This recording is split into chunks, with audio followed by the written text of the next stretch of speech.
Let's get started. I want to introduce Ann Jurasik, who is a partner, managing partner of Field Partners, and she has been leading these conversations. She will also be hosting with Laura Post, one of our other consultants. Ann, take it away. Yeah, for that wonderful introduction, and welcome to so many nonprofit leaders that have decided to join us for today's session, which is session 3, scenario planning, as Cynthia said, planning for today and adapting for tomorrow. This is the 3rd in the series, and we really do want to welcome all of you. For those of you that this is your first session, and maybe your first engagement with our firm, it is Field Partners, and FIO is Latin for become, as so much of our work is helping our clients become the organizations that they envision to have the impact that they hope to have on those that they serve. And it's really a pleasure to be with you.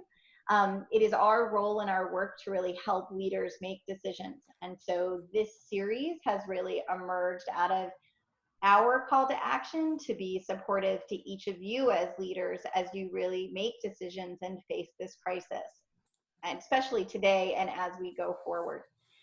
So where are we in our journey? That is the webinar series. Last week, we covered off on decision making and retrenchment 101, which was a lot about thinking about where are we as an organization in terms of our ability to be a viable entity on the other side of the crisis. And so we shared both an early warning signs tool and really talked about really understanding our core and what's the core of our organization. Today is about scenario planning, and we'll talk a little bit really about how do we really envision a future that has not yet come. Thursday, we'll lean into disruption and innovation, and next week it's about relationships, both with CEOs and boards, as well as extended relationships in terms of thinking about strategic alliances. And so today, I'm just going to begin to kind of lean in to kind of our content today, and really also welcome Laura Post. As Cynthia said, I am the managing principal of FIO Partners, and Laura is a wonderful consultant who's joining me for today's conversation. And we really do want the series and this topic to be a conversation. So I really want to encourage you as we go through today's content to either unmute yourself or jump into the chat and join us in this dialogue. So I'd love for you to jump into the chat. So great for us to see who's joining us today. Please share your name, your organization, and what location you're plugging in from today. Love to see who's with us and who's chosen to join us for today's conversation. I'll give you a second to kind of jump into the chat and share with us who you are today. That'd be great. Awesome. Welcome, Barbara. And so one of the things that we're excited about is, again, the range of leaders that are choosing to join us. So we've got Kelly from the Serious Fun Children's Network, Patrick from Connecticut Main Street, Kim from Connecticut Main Street as well, fantastic. Betsy Morrow, Catherine Cantwell, great, from Working Cities Boys and Girls Club.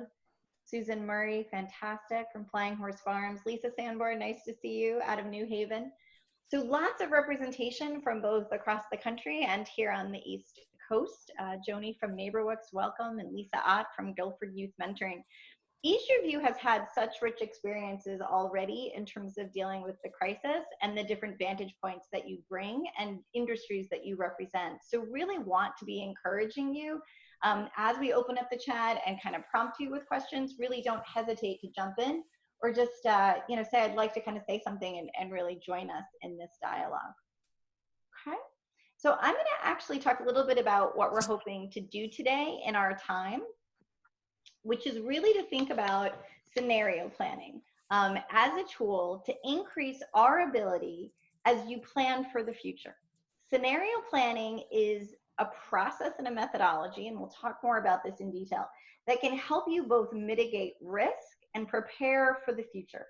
But we wanted to we're going to try some new technology out on today's webinar, and we're going to actually do a poll. And so I'm going to hand it over to Laura, and I'm going to have you launch the poll. Go ahead, Laura. Okay, so bear with us. We are experimenting like all of you are. So this is our first poll, and it's really asking you what priority issues you're interested in exploring using scenarios. And we picked what we thought might be ones, but there's always an option for other. And the hard part is we're asking you to pick the 2 that are most important to you, because otherwise maybe everyone would pick almost all of them because there's a lot of things you're all dealing with. So we're going to give you a few minutes, and then we'll instantly share the results. And again, we're trying polling for the first time. So Hey, we're getting answers. They're coming up.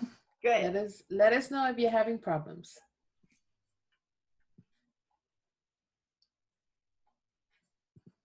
We're up to 13 of you. Awesome. 16 of 20.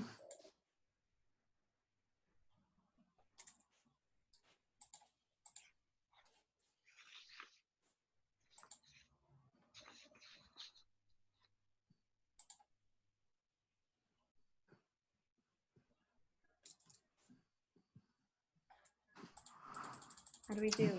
Okay, we're at 18 of 21. Might be a few of you who are not interested in participating, and that number looks pretty stable. So I am going to end the poll here. Oh, we got to 19. Sorry, I almost spoke. Okay, I'm going to just sit for another Give it one more few minute. seconds. It feels like an auction. I get to see the results right now. We could try that on the next call.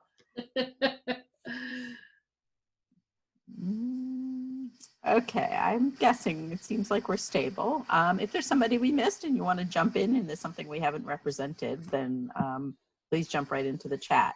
So here's the experiment. I'm going to end the polling. And here's the cool part. Immediately, we can share the results. So you should be able to see on your screens. Let's see if we can actually get all of them on there. And I think maybe not surprising, but the top 2 impacts are, or the top 2 topics are the impact of revenue changes, as well as the impact of social distancing, with program relevance and changes in philanthropy not too far behind.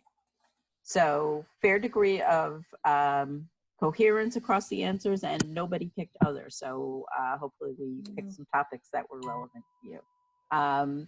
Keep these in mind as we start talking about scenario planning, because this certainly is relevant to how you pursue scenario planning. So I'm going to stop sharing these, but very exciting. It worked for now, and we will keep these results, and if anybody wants them, we can certainly share them. That's great. Thanks, Laura, and thanks all for participating. So I'm just going to talk a little bit about what we're going to hopefully cover in our time together today.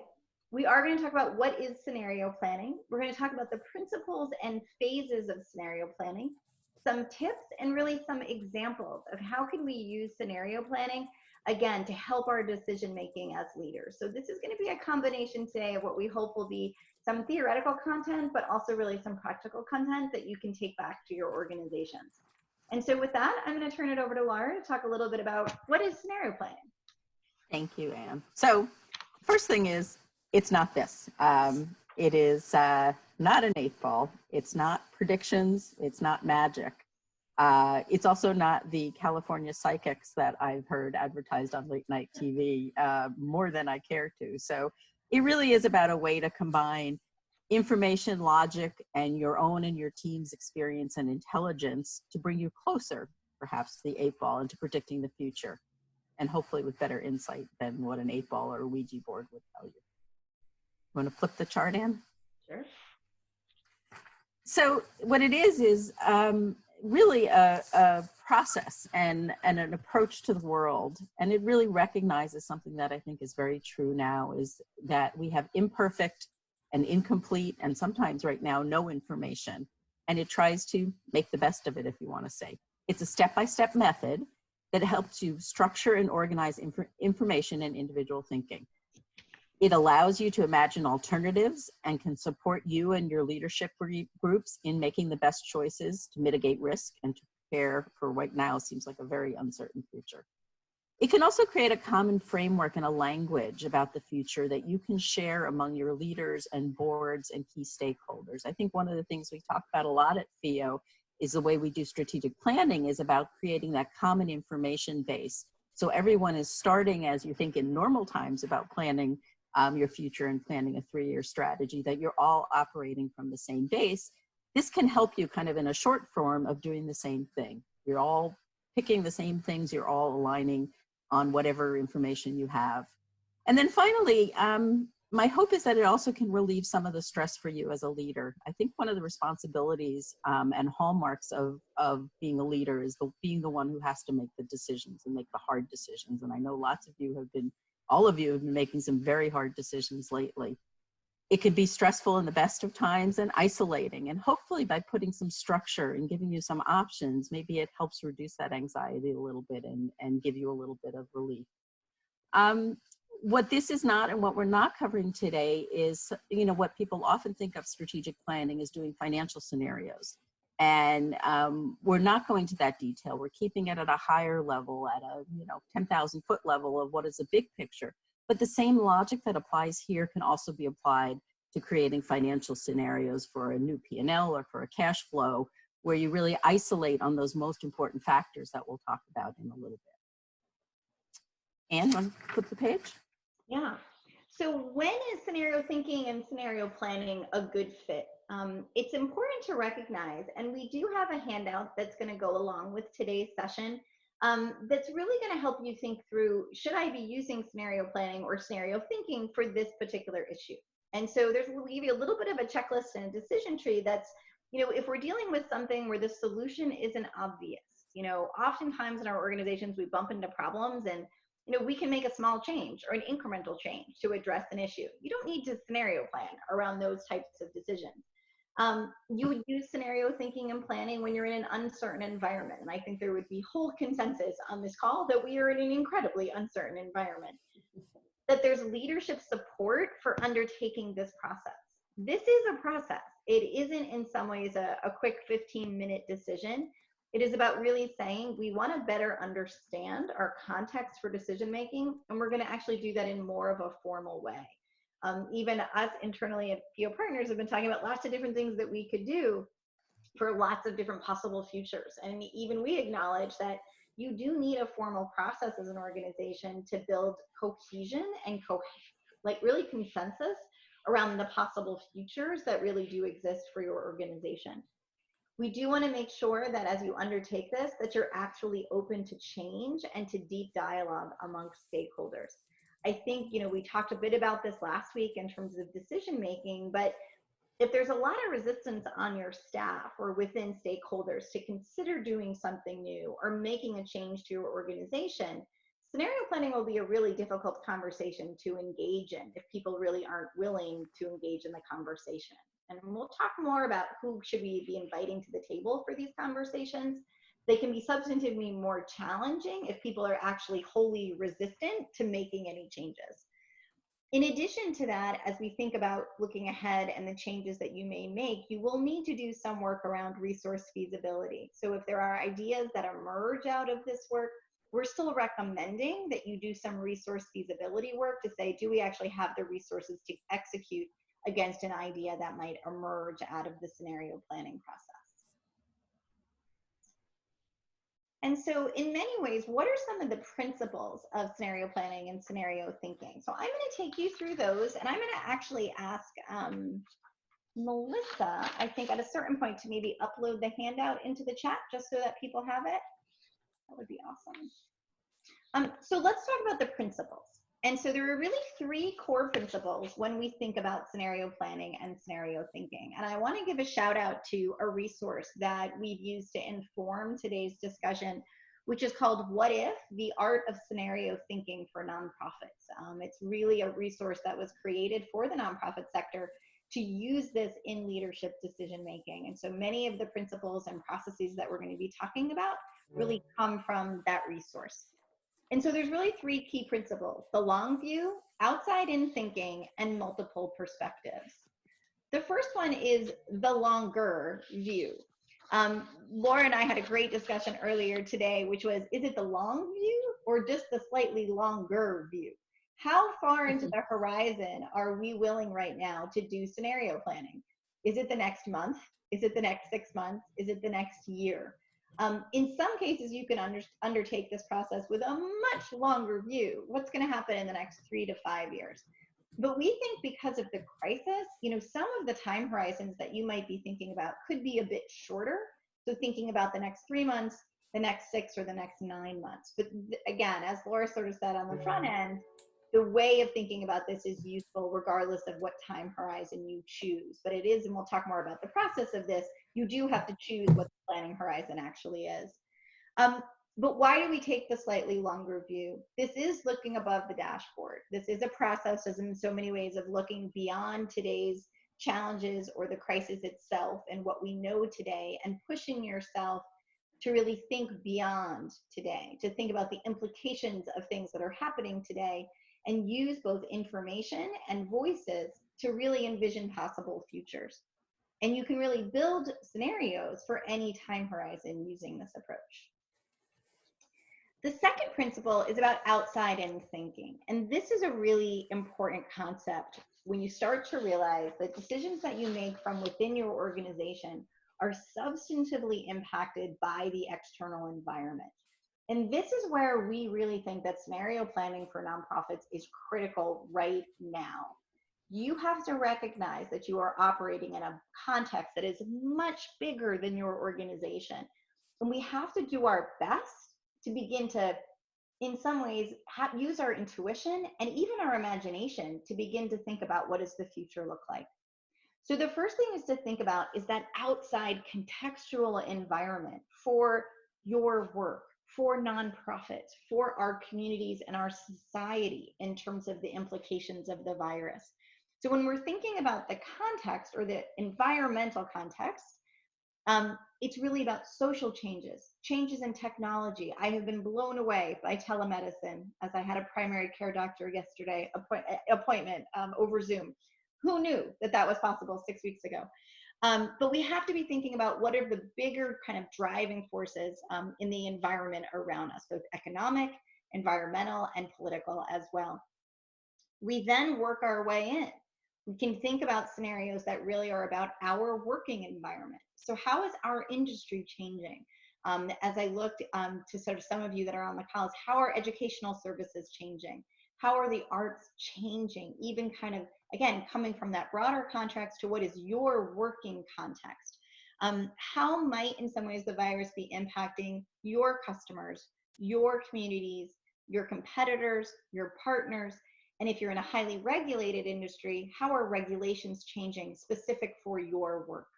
So we've got to work our way from the outside all the way in to our organization to begin to sort of say, well, what are the impacts, the changes in these forces on our organization? And that's one of the core principles of this kind of thinking, is that you can't just make decisions about you. You've got to kind of really kind of look across your peripheral vision and try to better understand what's happening around you. The third principle is about perspectives. And so when we're creating scenarios, we have to realize that we can do this work from multiple vantage points. That's one piece of this.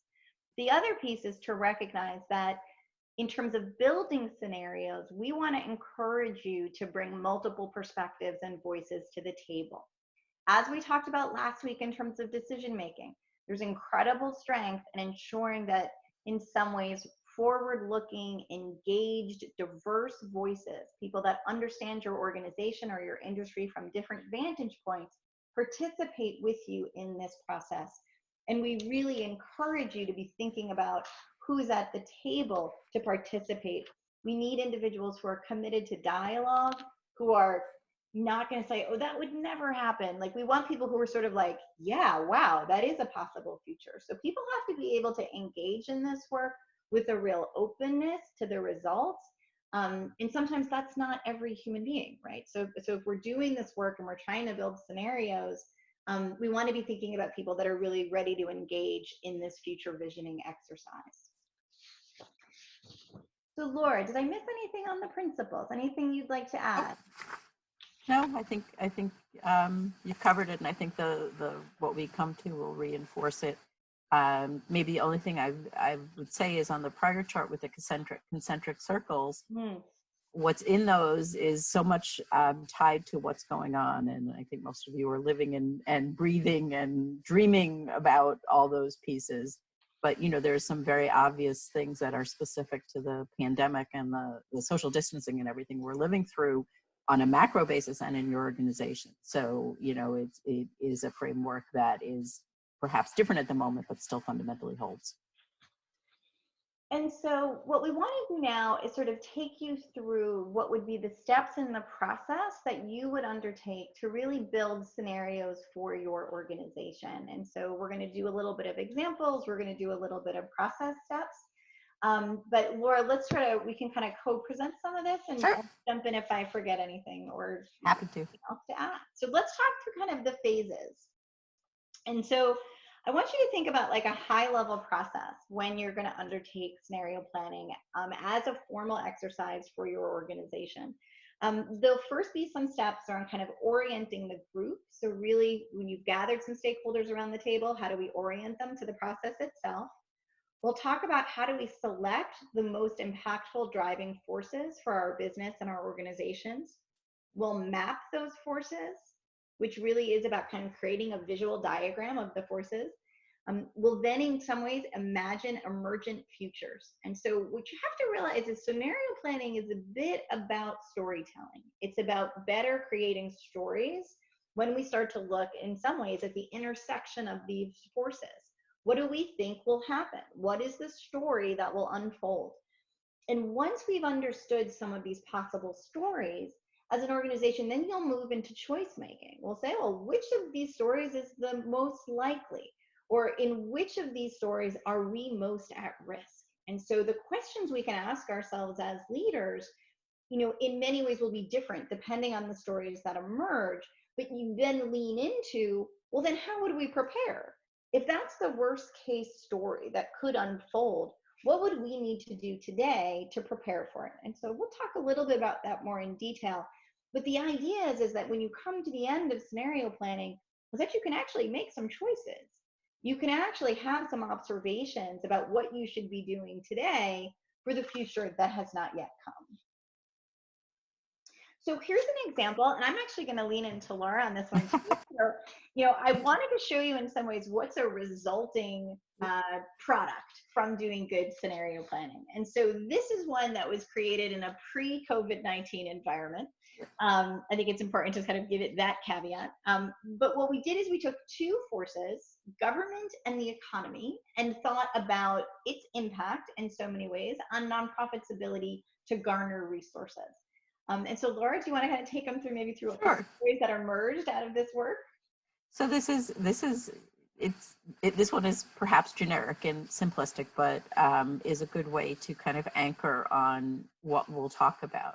And the core of this, I can't point because I'm not presenting, is two different axes. You can see on the horizontal, you have a perspective on the economy. And it's a spectrum. I mean, your tendency is to look at either end, but it can also be looking right at the middle.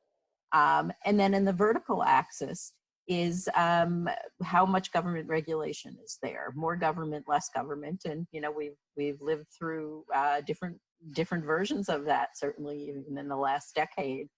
And it says, okay, if you take any point on those, and let's start in the top left corner. So you have a weaker economy, but you have more government regulation. What's that going to mean? It's going to mean there's opportunity to get grants. There's opportunity to get funding. There may not be as much private money out there from individual donors, if you think of this as a perspective, but maybe there's a different way you can get it. If you have more government regulation and a strong economy, woohoo, it's party time. And because you then have full access to your sources, and you could argue that we've been somewhere or somewhat in that it's government funding, not regulation. Yes, this would be funding. Sorry, that we've perhaps been somewhat in that space with some challenges. And then if you go to the other segment, that there is less government funding available. What does that mean? And the economy is weak, and maybe that's, you know, a place where we're looking at, you need to get more creative. And conversely, if the economy is strong but less government money available, then you're relying more on private donors. So it's about looking at these, and we'll take you through how you go about crafting these two axes and thinking about it. But that's the core of what we're driving to. And we just wanted to share it. So as we talk about the dimensions, you kind of have a visual image in mind of what the end result would be. Yeah, there's a great quote that I love that really says that scenarios are stories. They're works of art rather than scientific analysis. The reliability of their content is less important than the types of conversations and decisions that they spark. And that comes from R.A. Degas, and I'm butchering his name, I'm sure. But, this is about, in some ways, what happens when we have a conversation as a group about the potential stories that emerge out of this work. What are the recognitions that we have as leaders, and how do we actually bring our stakeholders around these potential futures? So let's dive into the process. It's got a few steps, and we're just going to give you some guidance and practical thinking about each one. And as we go through the process steps, you do also have some in the handout itself. It's got some guiding questions and visuals for you to use with your stakeholder groups. And please feel free to also use chat if you have a question in the moment. Any questions at all? So the process itself really starts out with orientation. We've talked a lot about bringing multiple voices to the table. We've talked about who are the voices that we could include in this work and come around this process. And so the first thing that we really have to do is clarify with the group, what's the issue that we're hoping to tackle? We need to use that in some ways as a way to orient stakeholders to the work that we're trying to do. What's the focal issue that really is our interest in understanding? So is there an element of our work? Are we really looking at the impact of our revenue streams? And we're going to talk about kind of how do we get to the forces, but the handout's got some really nice prompting questions that you can use with the group to really begin to get at what are the most substantive strategic issues facing your organization as a result of the crisis. That is a way to kind of orient stakeholders as to the kinds of scenarios that we really need to build out together. You do need to also think about the planning horizon and get agreement as a group. Are we looking at the next 6 months? Are we talking about the next year? We would all agree that the environment is so fluid right now. We've got to have agreement as we enter into this work together. What's the time horizon that we want to work with? Now, it does not mean to say you can't do this exercise for different time horizons, but people will come up with different responses if we're talking about the next 5 years versus the next 3 months. Very, very different answers.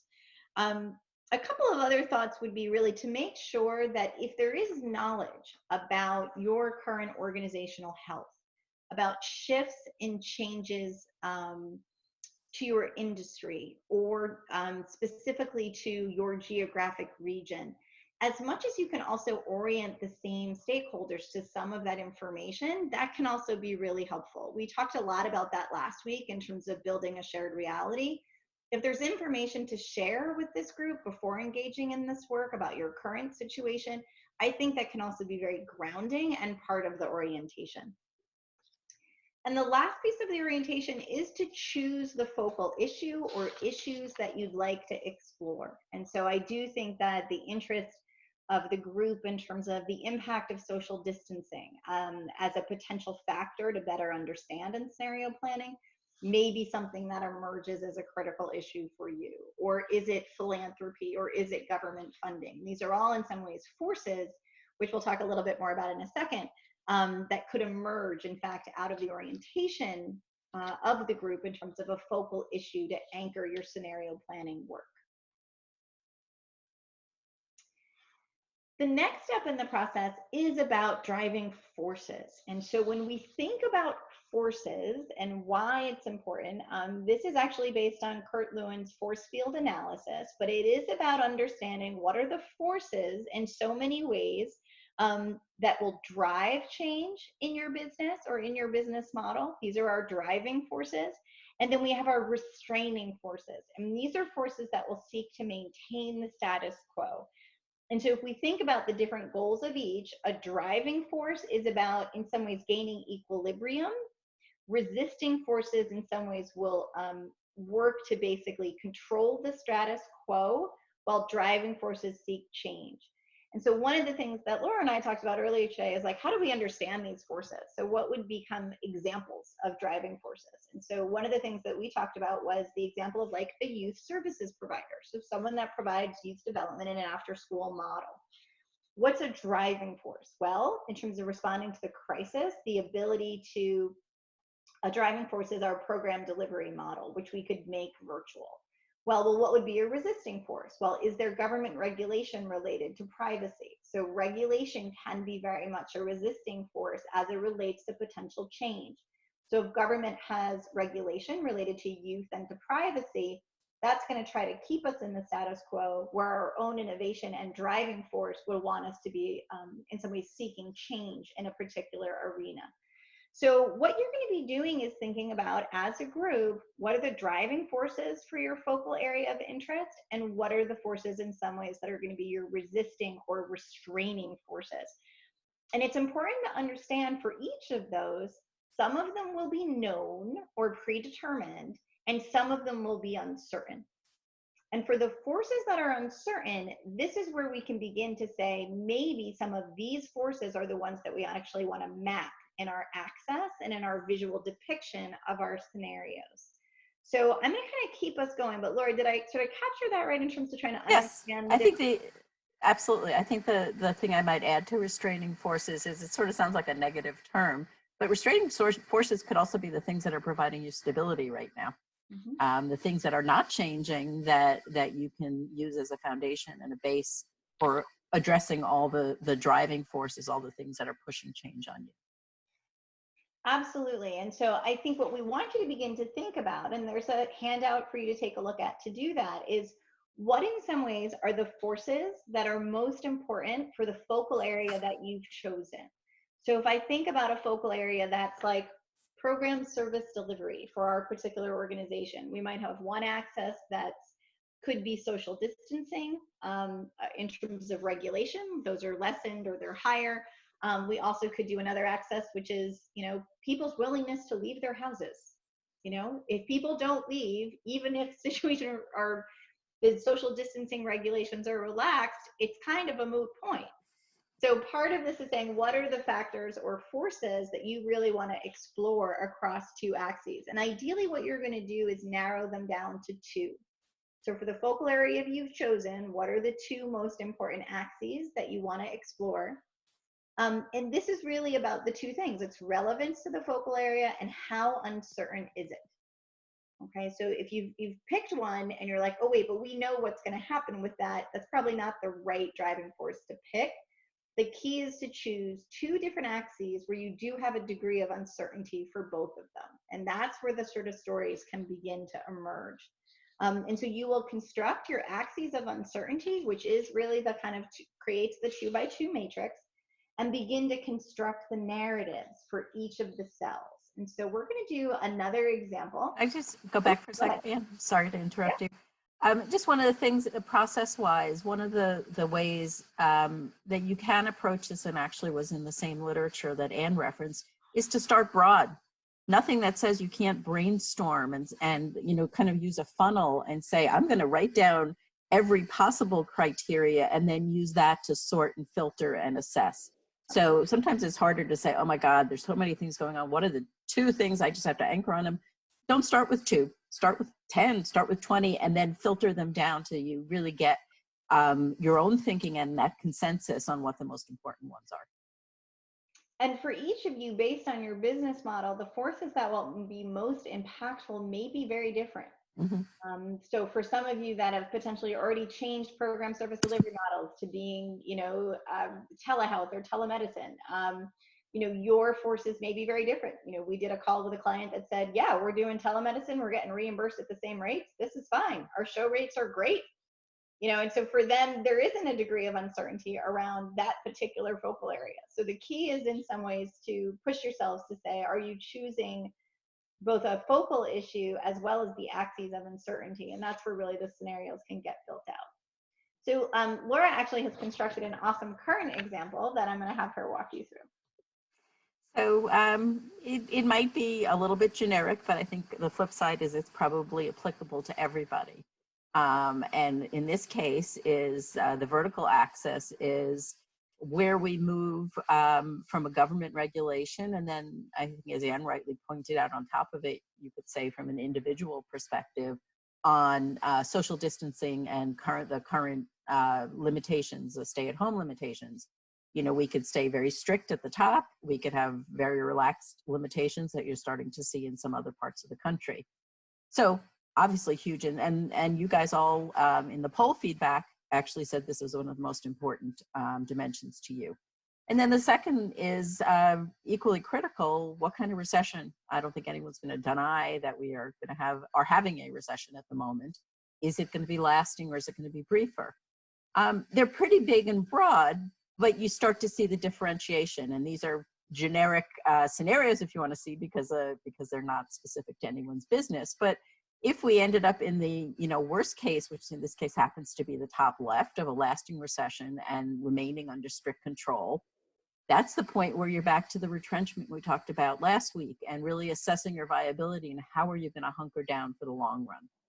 If you go to the opposite axis and it is a briefer recession and we are able, as we all hope, to relax a little bit and in a very planful way start to engage more, then maybe it is about planning and preparing to relaunch, reopen, go back to, I was tempted to say normal, but I think we all know it's not a normal, whatever that new normal is. And that might be the most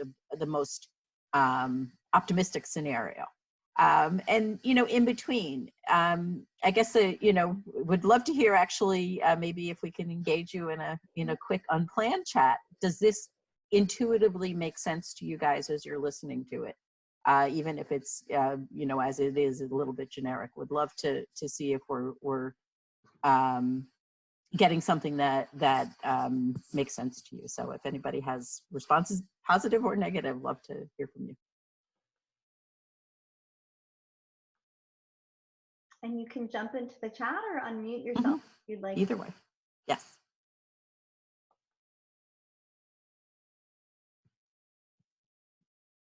Why don't we move to the next example, and hopefully somebody will between the two, and we'll catch back up on the chat. So this one I tried to be a little bit more specific, and again we're using telehealth because it's a broadly accessible and kind of an intuitive example, and honestly has been one of the areas of fascinating and very quick change. So we kept the social distancing as the key vertical because it is similar.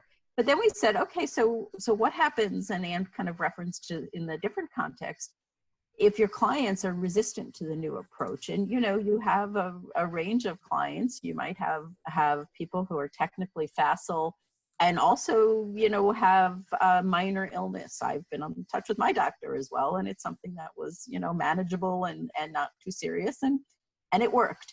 But if you have something that is you have multiple issues, or you need to have your heart listened to, or you just can't get to the technology, or you quite honestly don't have the resources for the technology, what does that mean? What are the scenarios then in those dimensions? And again, not going through all of them, but in this case, the most optimistic one is the bottom right. I should be consistent. Is creating a new business model. You have some people who are accepting it. Well, maybe you can go back to the new normal, but maybe you incorporate some of the new innovations like telehealth. Is it going to go away, or should we continue it?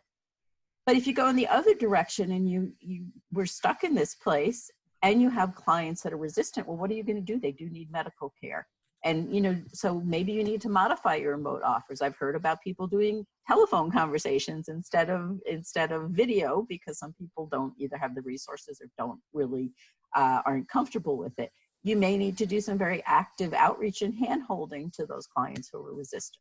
So again, that's kind of what we're just trying to give you some examples of how it plays out. It can seem, maybe overly simplistic, but it is a way to start to frame it. And you can also do a couple of different ones.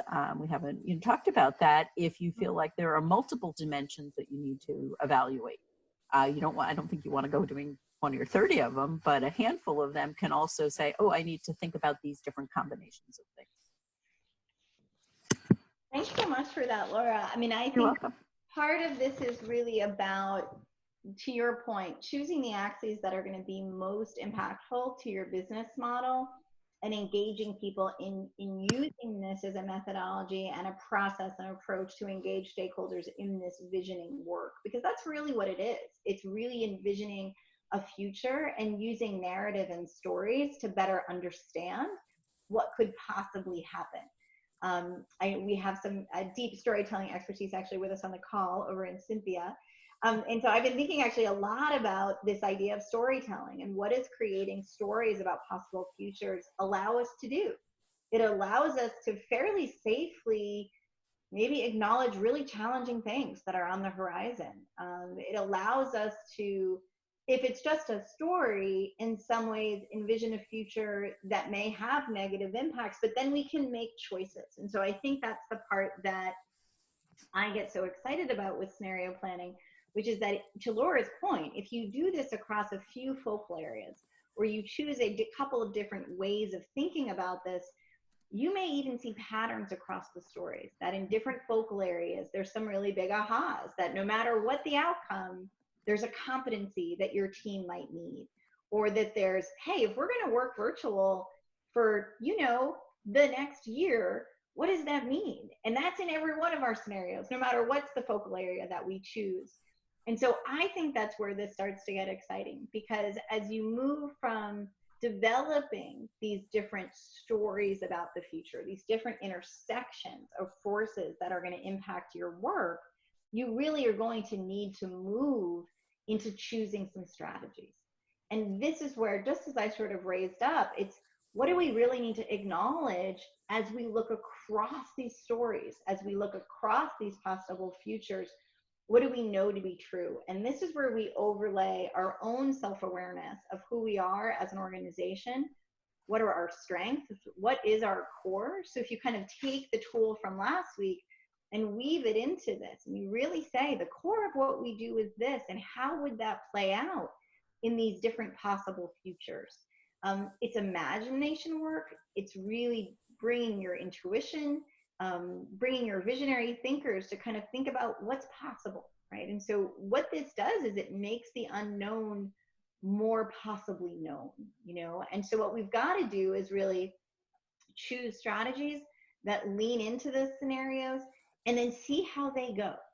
This is about making choices, and in some ways checking back in on those choices, or monitoring the trends in so many ways that you used in the scenarios, and then adjusting accordingly. We've got a comment in the chat from Jim, really thinking about how do we, shift our mindset from having to choose between bad and worse to choosing our future. We really see that this is about leadership choice making. The future can just happen to you. You can just wait for it to unfold. I promise you it'll happen. Or you can actually make choices today based on your own estimation of the possible futures that could unfold. And that's where this work gets really powerful, which is when you begin to really try to own as much of the destiny as you can for your organization. That's why this is such a cool tool, I think. And I would add, as I listened to you talk about the last piece of it, actually doing the planning, I said it up front, but I also think it's a tool to bring other people along. Absolutely. And we've heard from a number of people that they have some board members who are highly engaged, but other board members who are struggling to figure out what their role is. Certainly, obviously, staff is struggling. Using it is this common language and getting people to align on, what the possibilities are without just saying, this is it. Bringing people into that dialogue can be super powerful. And I think it also creates that fact base that we talk about a lot at FIO of, it's not all facts because it's still, you're making a lot of presumptions in it, but at least you can say, this is how I thought about it, or this is how we are thinking about it. What do you think of the axes and where we've chosen on the axes of where we are? And that can be very powerful to bring other people in and help them, have them support you. Absolutely. Absolutely. I want to mention something. Constance had mentioned a couple of minutes back that this is making a lot of sense. Great. And also we got another comment from Lisa. I see this as really applicable to us. It's not looking like schools will be opening up in the old way even next fall. So we'll be planning for that new way to engage our mentors and mentees, working intergenerationally. What a nice word. So levels of comfort with phone, letter writing, and online meetings. Thank you. Thank Lisa. you. Thank you, Lisa. Thank you, Constance. And Jim also commented. Jim also looks like Oh, he's jumping in too.